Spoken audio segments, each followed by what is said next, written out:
Good morning, everybody. So I am here in London Bridge, in the Hilton Hotel, to be specific, with the very lovely Michelle Raymond. You might recognise her, a very famous lady now, this lady. Surprised I even got her here. But I was really excited to have Michelle on the podcast for several reasons, which I think we'll probably talk about, hopefully. And so I was super excited when you said you would do it, because I've been a bit of a fangirl, really. I sort of watch your progress, and I think when I saw you, maybe 6 weeks ago or so, I sort of said to you, oh my God, I'm so great that we finally get to meet, because I think we've messaged. Yeah. And I just seen your progress, your speaking and stuff like that, so I was sort of super excited to A, be doing some work with you now, and B, to get to do this podcast. So Definitely. welcome. Thank you for having me. You're very welcome. So maybe rather than me pick out the highlights of Michelle Raymond and who you are and what you do, maybe you'd like to sort of introduce yourself. Right, who am I? Who is Michelle Raymond? So, Michelle Raymond. Where do I start? There's so much. You know what? When people ask me this question, I never know actually what to say, because I never know whether I should, go into my deepest bits or just keep it really surface. Yeah. But I am a mother, I'm a wife, I'm a daughter and a friend. But the other side of me, I am a businesswoman. I run my own business called The People's Partner, which is a HR and coaching consultancy. And what I do is I go into businesses and I help transform help grow their business by transforming the skills of their people. So I do that through coaching, consultation and training. So I've been doing that for about 4 years now, full time. Really enjoying it. It comes with its challenges, comes with its struggles, as anything, but I'm really loving the journey. I'm also an international speaker, so I speak a lot in different countries, in the UK as well, and I speak on leadership, mindset, and business productivity. So what else can I say about me? I think I'm funny. I think you're quite funny as well. She is quite you know funny. what? I'm just one of those people. I'm very much down to earth, and yeah, I'm just a good person. I would say that. You've got a really... Excuse me, guys. I have no big issues. I'm not really miserable. No, always got a smile on your face. You seem very approachable and a very warm person. So yeah, I think that's spot Actually, on. saying that, someone did say to me, when they met me in person, they said, oh my God, Michelle, you're actually nicer in person than I am online. They said that I came across as really stuck up. Really? Yeah. Which I found really strange. And I'm surprised about that, because I don't really come across that, but then it made me really look about, how I come across. Yeah. Well, it could be just that one person. Nobody else is going to see.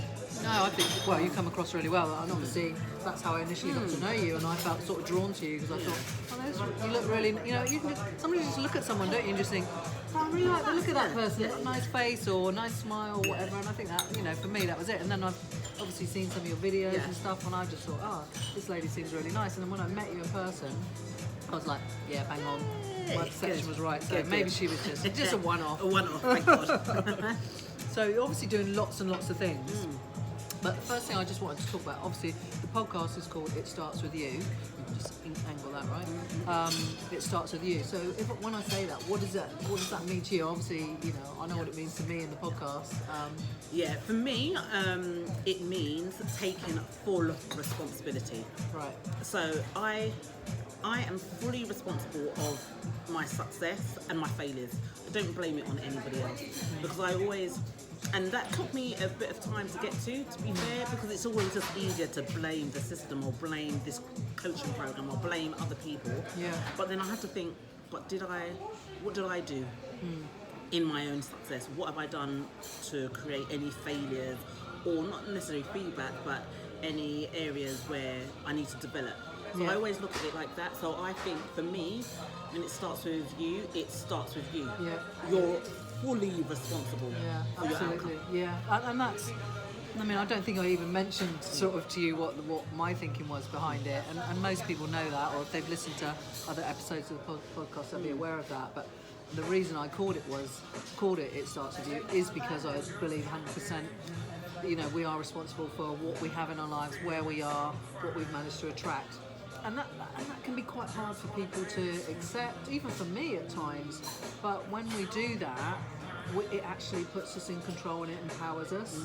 When we blame, like say, blame the system, blame this, blame that, blame the other person, you're putting them in control and you're disempowering yourself, which of course is not a good place to be. And so that's why I have this belief about it starts with us. Just take ownership. You might not like the situation, it might be a challenge, and maybe somebody else kicked something off, but if you take ownership of it, then you can do something about it. Yeah, definitely. And that's what it's all about for me. Yeah, and the thing is, I like what you said about taking ownership, because really and truly, you can't change anybody else. You can impact change, but you can't change anybody else. You can only change yourself. So this is where taking that ownership comes into play. I say that in obviously because my big goals are to speak on stages with thousands of people, inspire. Same with my coaching. That's why I do it. And I never say I change lives. I say I impact lives, I influence and impact and inspire, because the only way you can change your life is by you changing your life and taking responsibility. Exactly. So I don't like to say I change lives, because I think that is so key. That is why I say I help transform the skills of people. Yeah. Because I can change the skills. Yeah, absolutely. But I can't change them as a person. No, absolutely not. So yeah, that's a bit about It Starts With You. So the first thing I really want to talk about is TEDx, because you know I'm a big fan of TEDx. The goal is to get a TEDx for myself, hopefully this year. Definitely. You've done one. I think it's the biggest one in the country. Yeah, Tunbridge. Well. It's like 2,000 people. Yeah. What was the kind of? How long ago was that? Was it a couple of It years? was that was 2019, January 2019. Okay, so just over a year ago. Yeah. What was the sort of, I guess, motivation to do it, the inspiration to do it? What made you, were you asked, or was it like it was on the goal list for you to do? Yeah, it was on my vision board. So Right. I actually created a physical vision board, and it was on there. And for me, it's one of those things, as a speaker, it's one of those things I just feel like it's a milestone to have done. And that's why I wanted to do it. Interesting enough, I had a speaker coach at the time. And when I told him that I really want to do a TEDx talk or a TED talk, he said to me, why? Really? Yeah. So I said, it's just one of the things I should do, or it's a personal goal, goal and milestone that I want to achieve as a speaker. And he said, but Michelle, you're pigeoning yourself. Yeah. Because he said, all the very top speakers have never done a TED talk. Really? TEDx talk. So I said, Oh, interesting. so when he was talking, I was like trying to Google like really famous people. Only a few have done, and he said you're putting yourself in a category of there's the really top speakers who they can charge anything between $15,000, $30,000 for a talk, and then there's different levels. And he goes, right now you're putting yourself in the middle to lower end, because if that's your goal to do a TEDx, you haven't reached a certain level in your speaking career. Wow, okay. I tell you, I felt like he just shit all over my dream. Because I was like, I rang him really excited about it, and he said, Michelle, I want you to be commanding 30k. So you will never be talking about doing a TEDx if you're getting 30k speaking gigs. Maybe I need to scrub off my list. I was like, okay, but in saying that, I did it. And for me, it was something I wanted to do. The question is, would I do it again? Probably not. No. I'm not like desperate to do it. Okay, because I know there's people out there that've done like 5 or 6. They've done a few, and I know one lady. I think she has done 6. Wow. But I think for maybe, like for me, I guess I'm a novice speaker. Although I've spoken sporadically, probably throughout 20 years. I'm not out there commanding great fees or any real big fee, really, just small fees. So for me, that's why I guess, for me, TEDx is like, if I could just get a TEDx. Yeah, exactly. But maybe if you're next level kind of speaker, like you say, like now, because you're definitely next level to me, or a few levels, you would like, no, I wouldn't do it again. Probably. I think I'm glad I did it, and so maybe I shouldn't do it. So I'm really glad I did it, and for me, it was a great experience, especially because I spoke about my own personal journey. Yeah, I was going to ask you about that. I mean, I don't know if you want to share any of that. Yeah, I'm happy Feel to free share. to share, because obviously the podcast is about personal development. Us, growth as a human being, and your talk was very inspiring, very raw and honest, and I felt really drawn to it when I read, when I listened to it, and I've read about it as well, because it's a flip of the coin which you don't think about, and it really gets you thinking. So maybe if you want to share I'm some of happy that, to share. You let me know when. So obviously your motivation was, I guess, you wanted to be a speaker. That was the platform that you thought would maybe elevate you and speak the world. I think at the level I was, I think it was definitely my next step. Yeah. And I can see how I've leveraged on it. A lot of people think if you do a TEDx talk, all these opportunities open, but you still have to do the work. Yeah. And I think a lot of people forget that. So I was consciously aware of that, and I made strategic moves and leveraged that I've done this TEDx talk. So I put it at the bottom of my email address. Yeah. When I'm speaking to people, I will say, I'm a TEDx speaker. So I really do utilize it and make the most of it. Yeah. And but I think another reason why I wanted to do it, because I wanted to share something, like you said, that people don't really discuss, people don't really think about when a crime is committed. Yeah. So my talk was called The Invisible Victims of Crime, and that's where I spoke about when a crime is committed, so much light is shone on the perpetrator, on the victim, rightly so. Yeah, sure. But not so much about the perpetrator's family and how they are dealing with the process of this change, dealing with having their life. Impact, I guess, to them. They have no thought. No one doesn't really consider that. Thinking about the children, the wives, the sisters, the brothers. And so I was married to somebody who had committed a crime and was incarcerated. And I talked less about the crime itself, and I just talked about the impact it had on me, and it had a debilitating impact on me, and it affected my health. I fell into depression, I couldn't look after my daughter, and all these other effects, and also the effects of how other people treated me. Yes. Because obviously I was connected to him. So when I did like a DBS check, I think they're still called DBS check, it came up on mine. Oh God. I didn't think about something like that. I'm a registered foster carer. Oh no. So did it impact that? And it impacted that. It impacted my mum, who's a registered foster carer. Wow. So it had such a rippling effect, and people didn't think about this. And plus, we were in a very big, well-known church, and it affected the whole of the church. Did it? And so lots of people didn't know how to deal with it, didn't know how to deal with me, because I was still there, and I was like a constant reminder of what my ex-husband was accused of. And when I think I mentioned in the TEDx talk, I walked on the street and people spat at me. Yeah. Because my address was in the papers, and I had people. I guess in your local community, in my people local knew, if you're part community, of a big church, especially, people knew you, and and people threw bricks through my house window. Bloody hell, that must have been scary. Yeah, and so I wanted to just to highlight the fact that when a crime is committed, we need to show compassion. Absolutely. Not just all for the victims, but even the perpetrator's family who had nothing to do with it and who are suffering too. Yeah. And the interesting thing about it, somebody from the BBC heard about it, and they wanted to run with the story last year. Right. And I wanted to have directorship control over it. Right. Because I didn't want it to become, and I'm going to say this, I didn't want it to become a black crime. Yeah. Because the people who, when I mentioned it to other people, said, would you like to be interviewed? It was only black people coming forward. Right, okay. And I knew that I knew where it was going, so, and I didn't want that. So they've actually got in contact with me again about 3 weeks ago and said, they're still interested in running the story. And I said, can we get a diverse group of people? Yeah.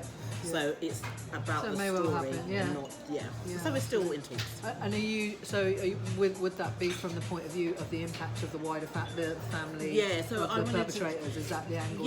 So the angle actually I was going from is I wanted to introduce and interview other people who feel like they have been invisible victims. So it doesn't have to be sexually related. It could be anything. But any crime. Any crime. Yeah. Just any mother, any sister, anyone. I'm going to say this. My brother committed a crime when he was a teenager, and us as a family, my mum was humiliated. We moved house because my mum was so humiliated. That's how badly it affected us. That's a big thing when you're like, I was 11 or 12. I didn't want to fucking move. I didn't, I had all my friends. I was in secondary school. We upstick. We had to sell our house and we had to move because of the shame, because the crime that my brother committed. So it does have a massive impact. And me as a kid, so I can talk on your show. There you because go. as a kid, honestly, no, but moving up in where I that's the only home I knew. I've been there 11 years. That's the only place I knew. It was a safe environment. We could play across the street. We moved out of towns. Like to me, it felt like we were out in the sticks, which we were. The only way we could get back into town was via a train, which was a mile from my house. We had to walk there in the dark. There was no street light in. I felt very isolated. It was horrible, and it's that kind of thing that you don't. People don't always think about straight away, isn't it? Yeah. So, I mean, on the back of that, I guess I want to talk, because obviously this is about personal development and taking ownership. But you obviously fell into depression, which I totally understand. How did you dig yourself out of that hole? What did you take on? What resources did you engage with? What helped you pull yourself up and out of that? Because obviously now you're like amazing and everything's going really well. You know what? I think that depression has driven me to be what I am today, because when I fell into depression, at the time I was a backing singer. I was still doing HR, but I was a backing singer for lots of different celebrities. Oh, really? Yeah, okay. I was singing for Blur at the time. Yeah. I was singing for Kylie and Stormzy. Oh, wow. But I dropped out of everything, so I became invisible. Right. And so... And that was a conscious thing, obviously, because you were feeling the way you were feeling. And people, everywhere I went, people just saying, did he do it? How did you not know that this was going on? Yeah. And even in your own home, all of those kind of things. Yeah. So I made a conscious decision to just basically drop out from society. But with that, I wasn't eating, I wasn't sleeping, I wasn't looking after my daughter. And then social services got involved because I wasn't taking her to school, I wasn't washing her.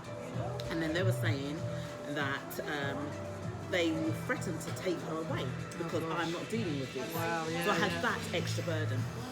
But you know what? I tell you where the trigger for change is, and it probably isn't a typical route. I was actually in church, and the pastor was talking about something, and he said, we need to be transformed by the renewing of our mind. Now, I've heard this statement many times before, but it made me think it's a mindset thing. Yeah. The fact that the situation has happened. Yeah. Now is, how do I respond to the situation? Absolutely. Do I deal with it, or do I hide away? And right now I was hiding away. Yeah. So at that instant moment, I had a mindset shift, like, Michelle, you need to get up, you need to do something. Yeah. For it to be maintained, I had to seek support. So I actually got involved with NLP. Ah, okay, cool. Yeah, so somebody had invited me to some NLP talk. I was just listening about how mind and belief and the types of language you're using dictates everything. And I thought, but this is me. I'm talking negativity and death into my life. Yeah. So when I had that trick of a change in the church, and then I followed it up with NLP techniques, I started studying it, and then I had a coach who worked with me just to deal with my emotions, because I had a lot of hate. Yeah, sure. I had a lot of hate for the victims, because for the victims and for my ex-husband, because I just thought, look, you guys all ruined my life, basically, and I needed to deal with my emotions. So I went through NLP and engaged with my coach, and my friends and family were so super supportive. Yeah. And I didn't give myself like a timeline, I need to do this by then. I just, every day, I just did a little bit more. Then I started cooking, and then I just started doing Yeah, things. it's getting that momentum, isn't it? It's something I talk about in coaching a lot with people when they get overwhelmed. It's just about taking one small step, because you will feel good about yourself from doing that one little thing, which will lead to another thing and another thing, and you just build that momentum, and it can be tiny little incremental That's all things. it is. That's all. And then I got to the point where I'm actually much stronger than where I was. Yeah. And when people say, "What's your why?" What are you doing it for? And people would normally say your children, but at that time I couldn't even relate to my daughter, so that she wasn't my why. So I couldn't say I'm doing it for her. But I think once I started doing the NLP and the coaching, and I was looking at my daughter and I thought, oh my God, she's been impacted by this, because during the process, I was suffering from an illness called enuresis, Yeah, where I yeah. would wet myself. Yeah. And because that was happening all the time, my daughter started wetting herself. Really? So it had a Yeah, it had an effect. Wow. Because then And, that's just yeah. brought on through stress. Yeah, mine was brought on from stress, and I think either hers was brought on either, I don't know, through stress or watching me. Yeah, I had it as a Yeah. kid because I was abused as a kid, and I used to wet the bed right up until I was 13, and that was obviously brought on through stress. So And that's why I knew something's got to change. Yeah. And then she became my why. I had to do it For for her, her. And I yeah. had to do it for myself, and I had to do it for her. Yeah. Amazing. So that, if anything's going to make you resilient, that whole I mean, I'm sure it went on for quite a long time, Yeah. what with And from court arrest to hearings court and hearings, stuff, and obviously for because you of to the get to a newspapers as position, well. of acceptance, and because that must have been pretty hard to get to Yeah. that point, really. I can imagine. That was, and you know what? I think even, if I'm honest, it took me years Yeah. to just accept that this has happened, and I wanted to craft a name for myself because I was referred to as the wife of the paedophile. Yeah, And I thought, no, that's not my title. yeah. You know, and I had to carve out a new identity, and I had to accept him that he was still the father of my daughter. Yeah. So you know, he's out and he's living his life. And Oh right, he built okay, so his he's life. already out of prison. Yeah. Okay. He was given 9 years, and obviously they served half of that. So Yeah. he was out, and he's living his life, and you know, I'm totally supportive of him doing what he needs to do. But it took me time to accept that. So I just wanted him to Yeah. become honest. Yeah, I sure. did, because I felt like I suffered. Yeah. And it cost me so much in terms of emotions, friendship, money. But you know, with support, I've learned to forgive him. Yeah, and forgiveness is a really important point, because I read a story about Nelson Mandela, and when he came out, you know, he was incarcerated for 27 years. When he was inaugurated as president, he invited one of the guards that had stood over him for like 18 years, and he also invited to dinner one of the, who was it? Somebody. I think it was the guy that basically sent him to prison. He invited him to dinner. So and somebody said to him, why would you invite the man that sent you to prison for 27 years, the guard that looked over you for 18 years and was basically cruel to you? Why would you invite those people to your inauguration and your dinner? He said, because if I don't, I would still be in prison. Yes. Forgiveness, and it set him free. Yeah, because nobody knows how else you're feeling except for you. Yeah. And you have to be honest with yourself and think, what do I actually have to do to release my Yeah. own mental slavery? Absolutely, yeah. And Good I way had of to putting it. make that choice, and I'm like, oh my gosh. But I just thought, Michelle, just do it, and you have to do it freely as well. You do, and the thing is, and I've learned this over the years, and it's about, you know, forgiving them, but forgiving yourself, because, you know, I've been in situations where shit has happened, and maybe I haven't behaved as well as I think I probably could now. So it's about forgiving yourself for your own behaviour and loving yourself and saying that's okay, you know, that was then, I've forgiven myself, and forgiving that other person. And I think that, for me personally, that's probably, that's how you can truly let go and, you know, let go of the chains, as it were. Yeah, definitely. So yeah, forgiving yourself, because I'm sure maybe you look back and you think, you know, gosh, maybe I wish I hadn't have done that, or I behaved in this way. You have to forgive yourself. You were doing the best you could at that time with what you had, That's right, the resources, mentally, emotionally. You know, so forgiveness is a good one. So It is, hard one, but it's definitely. yes, and we all have to work through it in our own way, don't we? But it's all, you know, it's personal development. It is. You know, I think most of life, business life, emotional life, relationships, is personal development. It is. comes You're down to always us. learning, always growing, always learning, always growing. Yeah, And that's how as humans. And it's yeah. a challenge. But Absolutely. Well, thank you for sharing that, because, I mean, I guess you've spoken about it lots, but, you know, But you know, each time I talk about it, I always remember something new. do you? It's so weird. That's I good. always remember, like, oh my god, I forgot about that. And I forgot about that. And then I just think to myself how much my mind has actually forgotten a lot of stuff. But they say that, don't they? They say that we forget what the time span is, but actually we can shift a story like it can be 50% not true, then when we go on to tell it again, there's a shift of time, and it's just like, and you literally make it up. Yeah. It's like, really? How have I forgotten that? That's important. But you do forget, and yeah, you remember it, and little bits come back to you, don't they? So, do you think, obviously, a lot of what happened to you then, did that get you into kind of where you are now with your work and what you're doing? Was that a kind of journey because from there? Effectively, for 2 whole years, I just stopped doing anything. Yeah. And I remember saying to myself, when I get through this, no one will ever forget my name. Yeah. Literally, I will be everywhere, do anything. And back then, social media wasn't big. I don't even know if social media existed, I don't even know. But it wasn't big anyway. No, sure. Because if it was, it would have been all over social media. Yeah, it could have been 100 times. Well, it makes you feel like it's 100 times worth. It's a bit like the Caroline Flack thing, you know, that you just can't escape it, can you? Definitely. But then that's why I thought, in terms of my business and whatever I'm doing, there must be other people like me who are highly skilled, highly competent, but they're just hidden away for whatever reason. And so I said, there's 2 ways I can then work with people. Just to deal with their visibility, or help them deal with whatever was making them invisible and make them visible. Yeah. So that's always been my mantra, making the invisible visible. And so how do you do that nowadays? Is that through business coaching? And is it just business coaching you do? Or? No, I do business and life coaching. Right, okay. So my business is actually split half and half. So I have the business coaching and the business consulting, where I work with firms, and I actually go in, like I've got someone at the moment who she does HR, but she needs support in terms of a performance.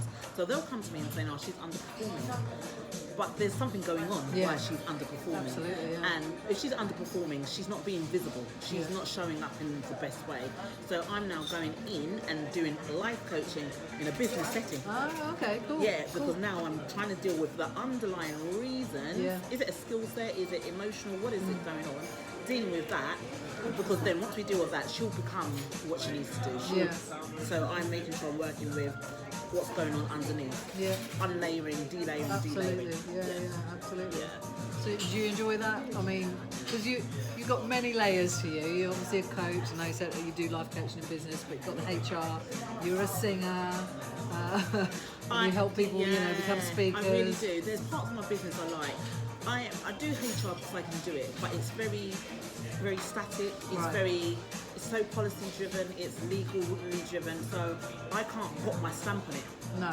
And the only way I can put my stamp on it is to convey the message what the government says in a nicer way. Yeah, a more sure. humane Rather than being sort of like the law states this is what you have to do. Yeah. But apart from that, HR is just HR. Yeah. What I do like is talking to people, engaging with people, understanding what's going on and relating to them and talking. So for me, that's where I get most of my joy. It's more work than the HR, I would say. Really? Because the HR work, I guess it's kind of set, isn't it? It's structured. Yeah, it's set. The policies are the policies. I can learn statutory law.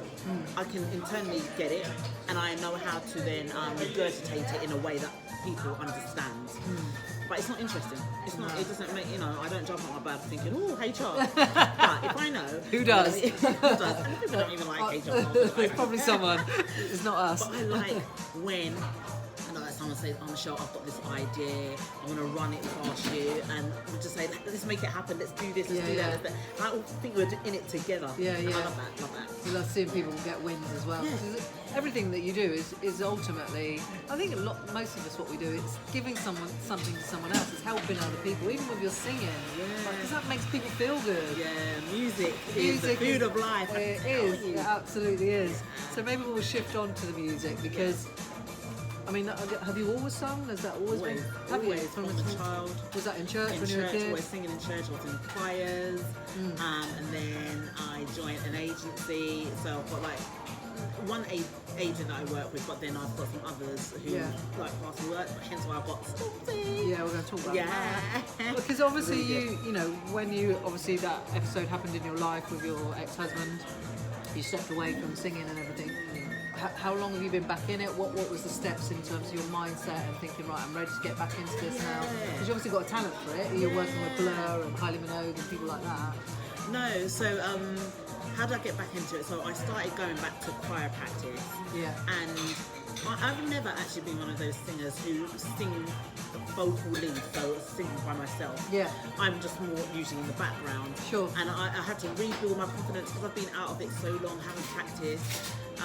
So I had to rebuild my confidence in that way. But once I started thinking, I can do this. Yeah, yeah. And then I started sourcing work directly for me, or I put a group together. Yeah. So rather than it goes through the agency, people will come to me directly and say, "Oh, Michelle, we're organising a conference and Yeah. we'd love to get a gospel group Yeah, together." amazing. And the thing is, my family are very musical. Yeah. So like my cousins and my uncles, we all play instruments, we Yeah. all sing. So we play bass, guitar, drums and keyboards. Wow, you've got it covered. We've got it covered. Yeah. So we would just put the family group together and we just go out and Brilliant. and it's so different when you're just singing with your family. Yeah, it's so amazing. lovely. Yeah, Amazing. we had such a laugh. So you're obviously you're now singing. Yeah. What I know recently she did a really good gig recently. What was it? Yeah, I sang Stormzy at the Brit Awards. How cool in is that? UK. Stormzy at Massive. the Brits. Massive. It was actually with Stormzy and Burna Boy, who is now Yeah. like massive. Yeah, because I saw it on the telly and I said to my niece, because we watched it, and I was going, "There's Michelle!" And she was really impressed, by the way. And then I said, "Let this other dude come on." I'm like, "Who's he?" And so she was telling me, Yeah, he was. pretty big. Yeah. Now, so yeah, and that Doesn't get much opportunity. bigger than Stormzy, though, does it really? No, not at the moment. No. Not at the moment. And the thing is, I'm going to share this with you guys now, actually. So. So obviously we sang with Stormzy because he then hired his friend to put a group of us together. Right. And I'm her friend, so that's how I got the gig. Okay, cool. When we were at the O2, so we were around the back, I had my shower cap on, right? Because part of the performance is that rain comes down. Because Oh, one of the yeah, songs, I remember rain, seeing that. rain, Yeah. So in the rehearsal, I didn't want to get my hair wet, so I had a black shower cap on. And I was walking around the back just, doing my own stuff.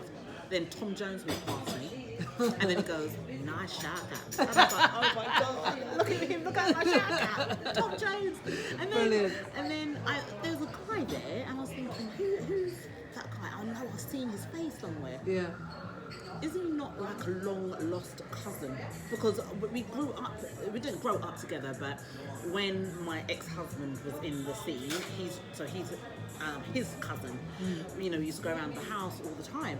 So he's like, "Oh my God, Michelle," and I was like, "Oh my God," and we started talking. I thought, "Where have you been? We haven't seen each other in years." Yeah. Only to realise, is he not like Stormzy's right hand man? No. It's your cousin. Yes. So I was like, I love that. I'm trying not to take the mick here, but yes, We are related. Hook me up.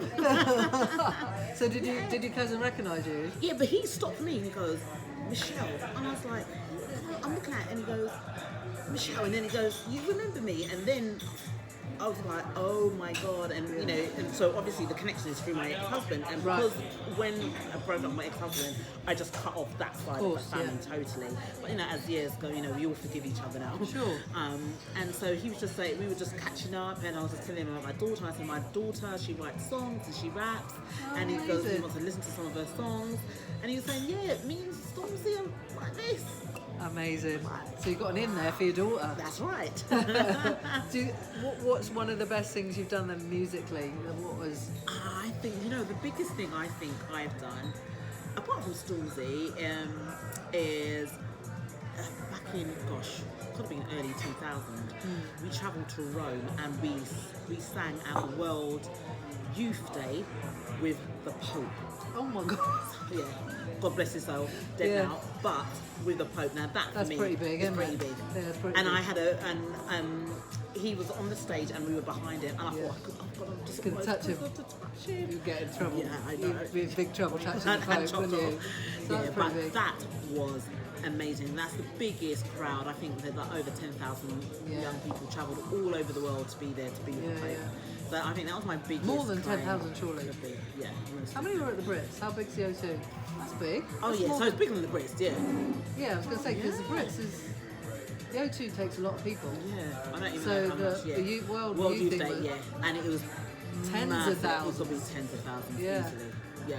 Wow. And I just saw like all these young people literally crying, wanting to touch him, and we had an all access pass, and I had people trying to buy the pass of me, Really? so that they could just get behind the scenes to see him. Wow. Yeah, it was crazy. Fair Crazy enough. life. Whatever floats your boat. Do you find that your music sort of benefits you in other ways, sort of from a mindset point of view, from I guess from a spiritual, because you sing in church and gospel. Is it something you turn to maybe if you've got challenges or you're stressed or whatever? Yeah, music's very important to me. There's particular songs that I have as reference points where I feel a bit down. I know what song to lift me up. I have to change my state very quickly. Yeah, sure. When you're dealing with because people, it's so easy to be in a rut and stay there. Yeah. And I have to purposely say, okay, what do I need to do to get me out of it? So there's a particular song that I go to for that. And if I want to change my state again, music changes my state very quickly. Yeah. So I utilise that. But where singing has helped me in the other side of my career as a speaker, it's made me confident to speak in front of people. So I can speak in groups. I still get nervous, but I'm good at projecting my voice because I have to do it. I've learned all the breathing techniques through singing, and I sang like at the Royal Albert Hall and really big venues, so I know about presence. Yeah. So being a singer has definitely helped me as a speaker. Definitely. Yeah, absolutely. I think we've all got things that we use to change our mindsets or shift our states, and for me it's sort of running, generally exercise is my thing to change my state. That's definitely helped me throughout life. It's great to hear that singing is your thing.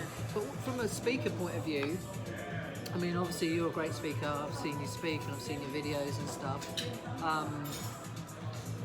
So many people want to speak, but just are paralysed almost by it. I mean, for you, it seems to come across so confident. You come across so confidently, and your singing's obviously helped you with that.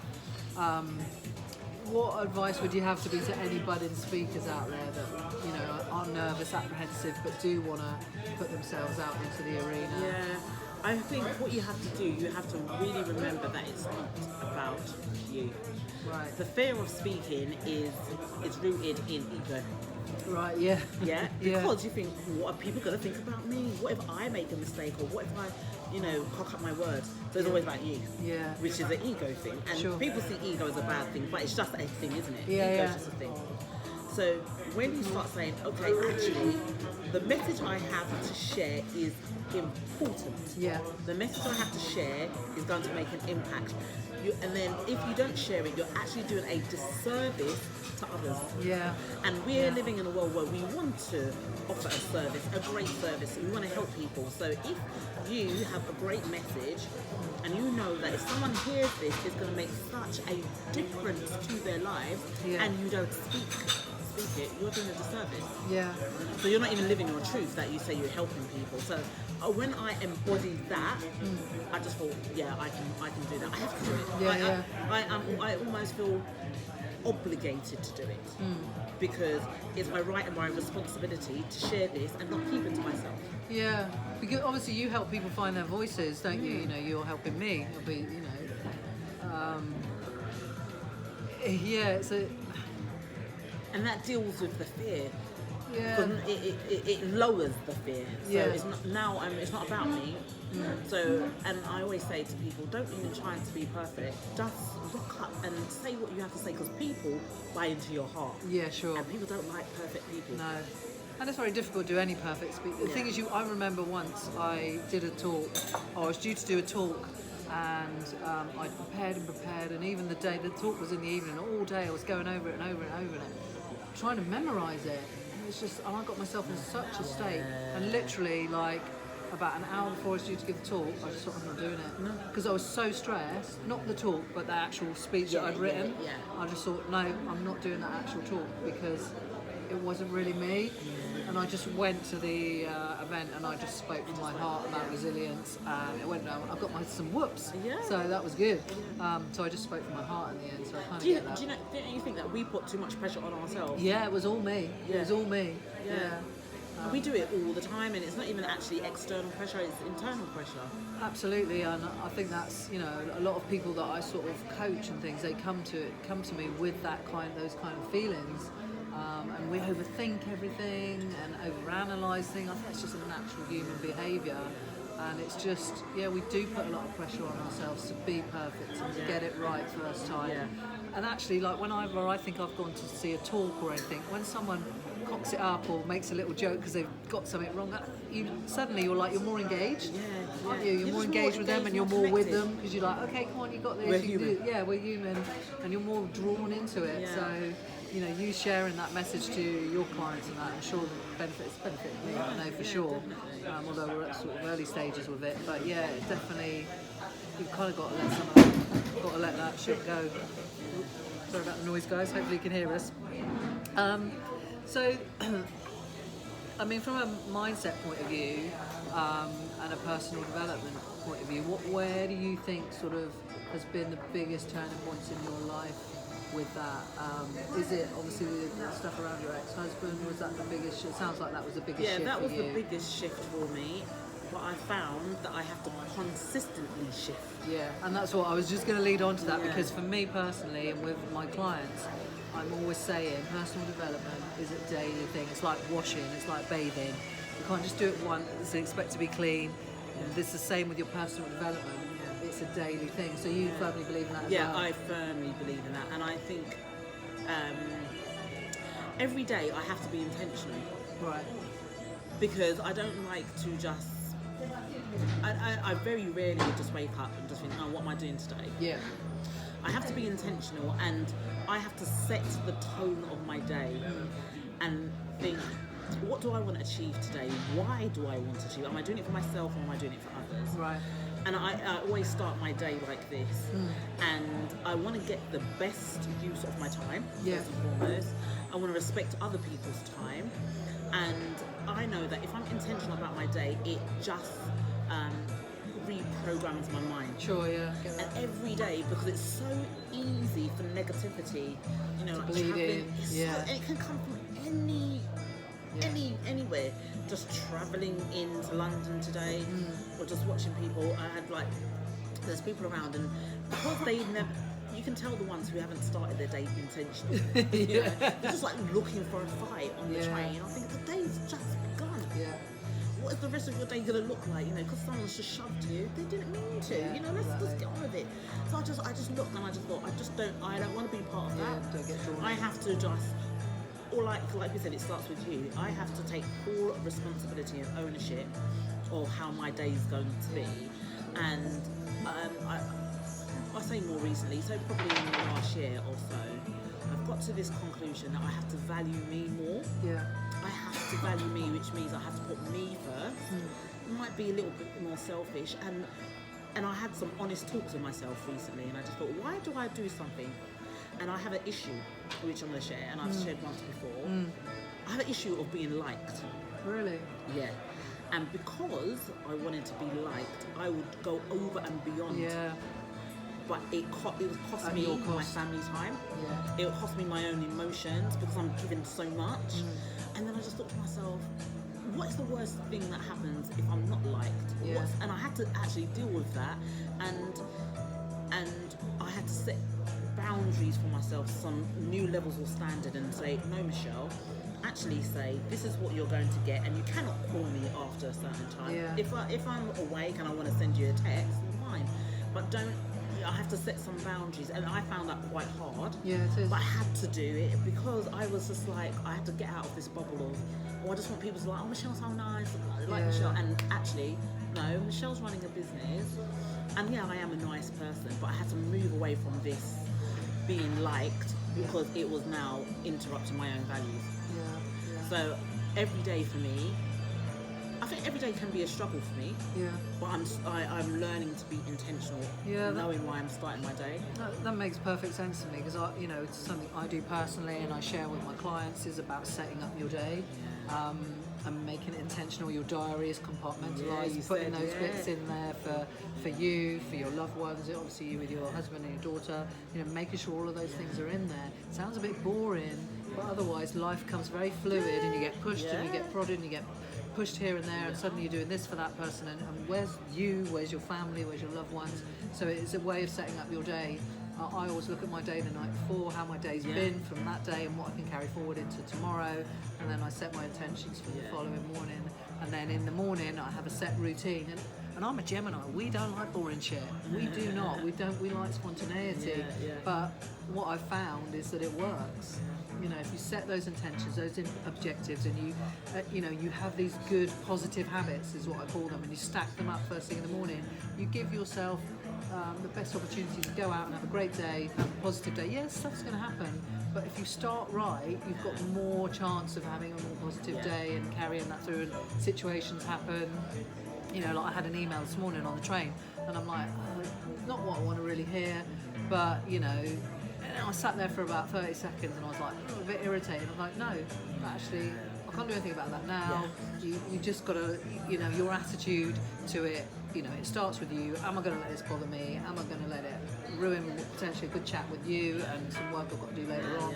No, I'm not. And it's about taking ownership of that. And it's just how you set those intentions, those objectives, I think, peel off into whether you have what kind of day you can have. Yeah, definitely. And I think it is hard. It is hard every day. You know, when you're pushing for, you know, obviously you've got several businesses and you want them to be successful, it is bloody hard. Yes, it is. And so, you know, even sometimes I'm like, and I feel like I'm on the best path I've ever been on. I love podcasting. I love coaching. I want to be an amazing speaker and just helping people. But even still, it's freaking hard. It is. And my coach said to me I should stop saying the word hard, by the way. He keeps saying to me, just say the word new. It's new. Because obviously, you know, how I'm doing and coaching and things. Exactly. So he's right. So, you know, it's just new. This is all just new, and that's why it's a little bit. I try and use the word, it's challenging. Yeah, or it's difficult. It's difficult, rather than hard. Yeah. I'm making it hard for myself. It's true. Cool. Thank you so much. So, what's going forward? What's on the horizon for Michelle?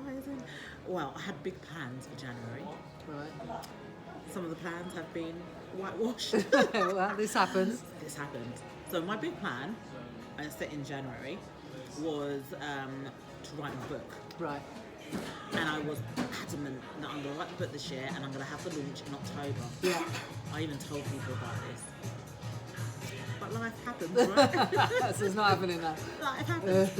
And I didn't plan for the number of speaking engagements and the number of training contracts that were going to be in my pipeline. So it's a positive. It's a positive. And because these have come in, I haven't had any time to write my book because I'm now writing training programs and I should be writing the book. And the training programs are coming back to back. Right. So this is a good thing. But it's not so good because I wanted to really actually concentrate on my book. So now, and I don't want to put myself under pressure to write the book and don't do a good job. I don't want to swap it.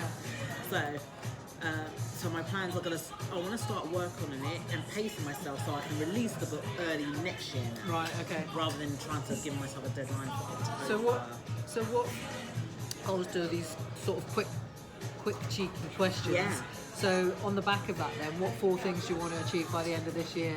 Okay, 4 things It doesn't have to be business, this is in life. So the 4 things I want to achieve, I definitely want to go to Dubai for the expo. When's that? In October. Okay, I'd like to go. Definitely want to go to take the me in your expo. bag. Yeah, I've been once. Yeah, let's go. I Not to the expo, but Dubai. Yeah. I definitely want to do that. I definitely want to start writing my book. Yeah. That's definitely. What else have I got down on my list? It's about my daughter. I definitely want my daughter. I want my daughter to be happy in her school. She's currently out of school and she's not happy, and I want to move her. Right. So I definitely want to get her moved. That is really important. Absolutely, of course. Yeah, that's really important to me. And a 4th thing, I don't know. Do I have a 4th thing? I want to do something fun. Yeah. Because I can get so bogged down in work. Sure, we all can. I don't want to do something fun and stupid and just because I have that side of me where I just don't get to do it enough. Yeah, I just